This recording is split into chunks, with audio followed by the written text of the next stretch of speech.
What's up guys, Jim Yosef here and welcome to a brand new video. Welcome to a daily dose of transfer gossip, and today it's going to be Sunday the 9th of July. And I'm going to start today's episode very quickly talking about yesterday's episode, and the reason for that is because basically I recorded the video at around 3 AM I think it was, and scheduled it to go live at 8 AM, and it's talking about how Chelsea had matched Manchester United's bid. And at the time of me recording the video, like I mentioned before, around 3 AM, that was the latest story, the latest update we had.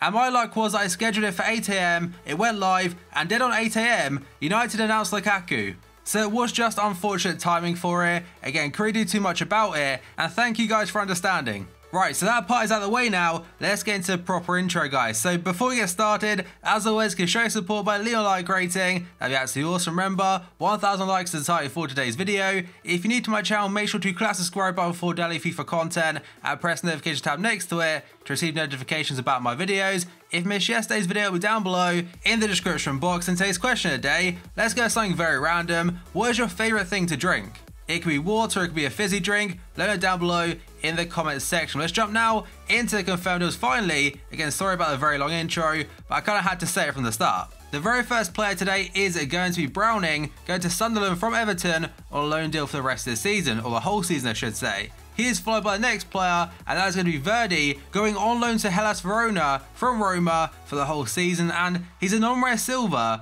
with 90 pace. That's kind of crazy. Then we go on to Marco Andreoli, going to Cagliari from Inter Milan on a free transfer, and there's quite a lot happening yesterday in Italy. Another one was this man right here, Alberto Palosci. For some reason I recognise that name. Is that the guy who used to play for Swansea City? It could well be, but he's gone to a team that I don't think are a FIFA Ultimate team this year, and they're called Spal. It's S-P-A-L in all capitals, and I think they got promoted last season. But he's joined them on loan from Atalanta, and the loan fee is £1.7 million.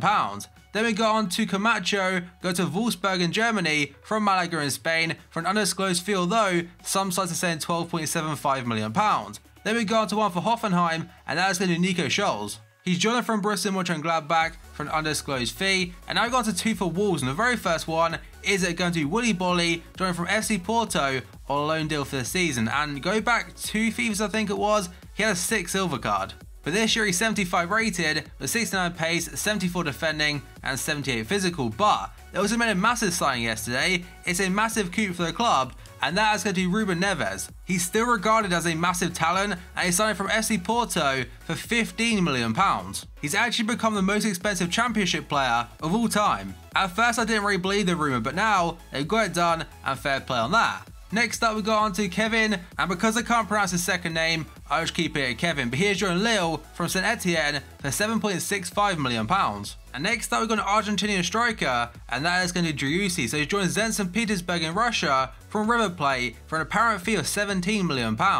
It was a rumour for like 2 or 3 weeks, but now it's all official and he's a Zenit player. And next up we got Pizarro going to Sevilla from Tigres. It's actually set for a medical. It's been confirmed now by Sevilla, and the fee is £5.1 million. But they also signed a second player yesterday subject to a medical, and that is going to be Luis Muriel, a FIFA Ultimate Team legend. This one is from Sampdoria, and he'll join the club for €20 million or £17 million if he passes a medical. And that's a 5-year contract for him. And now we've got the huge one from yesterday, and that is going to be Romelu Lukaku officially becoming a Manchester United player, subject to a medical and personal terms. And like I mentioned before, it was announced yesterday at 8 AM, United said a fee has been agreed with Everton, and now he's got to have a medical. And according to Sky Sports, United and Everton have both got 2 different valuations on the deal. So Everton think it's £100 million with a 75 million up front, 15 million in additional fees, that takes up to 90 of course, and then Rooney on top of it, we'll get to in just a moment, who's also valued at 10 mil. Whereas apparently Manchester United are claiming it's just £75 million. And again, Chelsea were happy to pay Everton 75 mil for him. The reason it broke down, they weren't willing to pay his agent. Or they weren't willing to pay him as much, should I say. United apparently are paying Mino Raiola £12 million. And reports are saying he's passed his medical in America, and in fact it's quite a strange one pop up, but the striker was arrested in Los Angeles last week following a noise complaint. And he's due to appear in court after being arrested, after being persistently asked to turn down his music. So he's got a little bit of trouble to sort out first, but I imagine he was just celebrating. And now a player going from United to Everton, and it's return of Wayne Rooney. So at this point in time right now, it's not officially confirmed just yet, but apparently it's part of the Lukaku deal. Some sites are saying it's not, but he has had his medical already. He had it yesterday at Finch Farm, and I imagine today could be unveiled as an Everton player again. And Everton fans, in the comments below, do you think Wayne Rooney returning is a good deal, or is it somewhat pointless? But now we move on to potential deals. And the very first player is going to James McCarthy, and according to the Mail today, Leicester have made an inquiry to sign Everton's 26-year-old midfielder, James McCarthy. The Toffees rate him at £25 million. And I'm pretty certain last season, he didn't really play too much anyway. Next up, we go on to Eric Dyer, and according to The Guardian today, Manchester United is said to bid around £50 million for the Tottenham midfielder. But apparently Tottenham have said that England International is not for sale at any price. And that last part was from the Daily Mail, but I think United this summer, now their priority, it should be a defensive-minded midfielder, because right now Pogba, he has played quite deep, whereas in reality his best position is definitely further forward. And he showed that for France, for example, against England. He played a little bit higher than the CDM role, and he is pretty incredible. And now we've got two regarding Arsenal. So first up, according to the Star today, Arsenal are adamant they will not sell forward Alexis Sanchez or midfielder Oxlade-Chamberlain in the transfer window this summer. Both players are heading into the final year of their contract and could be free transfers this time next year. But the Daily Mirror are saying that alternatively the Gunners are willing to sell Chile international Sanchez to Man City, but they want £80 million if they do so. A lot of reports are saying Arsenal have no intention whatsoever of selling to a Premier League club, and maybe Inter or Bayern Munich are probably favourites right now, but Man City, they probably still want him, and Sanchez may want the move. But £80 million for a player that right now has 1 year left of his current deal, I'm not sure if City will do that, but it's definitely one to watch out for. Next up, we go on to Dani Ceballos, and according to Marca today, Real Madrid have won the race to sign Dani Ceballos from Real Betis for a fee in the region of €18 million, and it's a 6-year contract. And it's probably quite likely he'll go out on loan next season, probably back to Real Betis. This guy, if you haven't watched him, he's pretty damn incredible. And in a few years' time at Madrid, maybe him and Asensio, that could be absolutely insane to watch. Next up, we go on to Carlos Bacca, a very short one according to Sky today. It says ex-West Ham target Bacca is in talks to join Marseille. Milan are asking for £25 million. It does seem that Marseille are willing to spend this summer. £25 million though, I think they're linked to Giroud for 26. And AC Milan have bought in a lot of players so far this summer, and Andre Silva, for example, he's definitely taking his place. If they sell Bacca for 25 mil, fair play. And now according to the Daily Mirror, Riyad Mahrez is furious with Leicester City as Arsenal turn their attention to £40 million rated Monaco midfielder Thomas Lemar. The Leicester manager Craig Shakespeare, I think his name is, did say that right now they haven't received any bids for Mahrez. He has asked to leave the club, but if there's no offers, they can't do much about it. And now according to Sky Sports, the agents involved in selling Antonio Rudiger to Chelsea from Roma have arrived in London to finalise the transfer. It seems to be £34 million or around that fee to get into the club, and I've seen some Chelsea fans on Twitter, they're not all that happy about it. I think they're somewhat frustrated because they do have Kurt Zouma, for example, was out for a long time with an injury, but say very good centre-back, and Christensen, who I think is still currently out on loan to Gladbach. But still, either way now, it's like Rudiger will definitely become a Chelsea player. And a tweet went viral yesterday, I'm currently putting a screen right now, and it's basically a Perisic account putting a red dot emoji. Now the account itself is not verified, hasn't really tweeted too much, it's not very active, but it did tweet out 2 emojis before he joined Inter Milan a few years ago with the Inter Milan themed emojis, and I'm pretty sure right now it's currently followed by Kondogbia and Miranda. And the official Croatian FA have tweeted about him before on that account. And to add on top of that, he's fueled the speculation of going to United by liking a post from Pogba with Lukaku, where it's going to send see you tomorrow in training at Romelu Lukaku.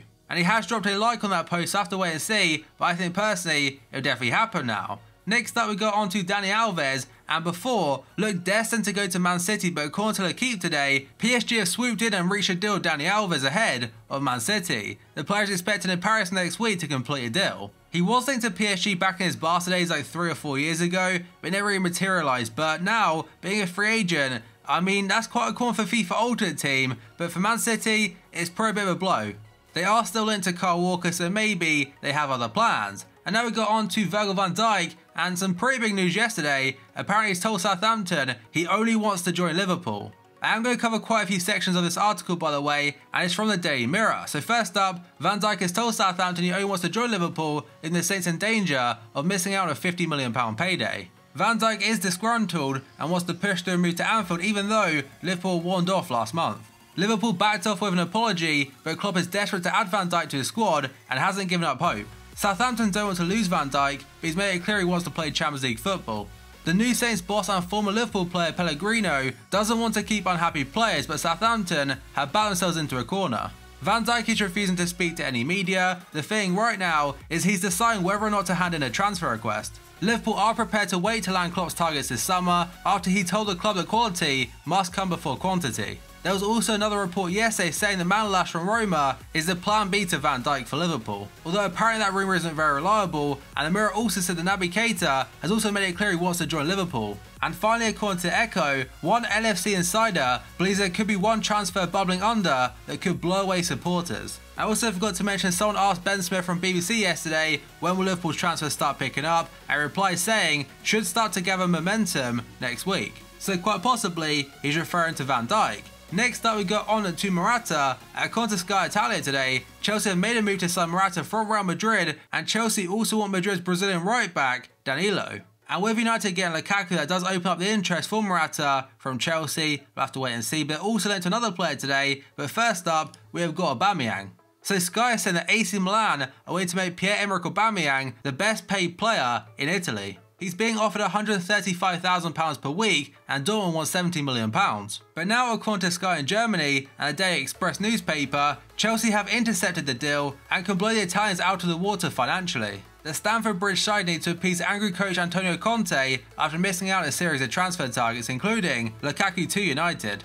But that is going to be the final one for today's episode, guys. So as always, if you enjoyed it, show support by leaving a like rating. That'd be absolutely awesome. Remember, 1,000 likes is the target for today's video. If you're new to my channel, make sure to click the subscribe button for daily FIFA content and press the notification tab next to it to receive notifications about my videos. If you missed yesterday's video, it'll be down below in the description box. And today's question of the day, what is your favourite thing to drink? So thank you for watching this video, and I'll see you next time.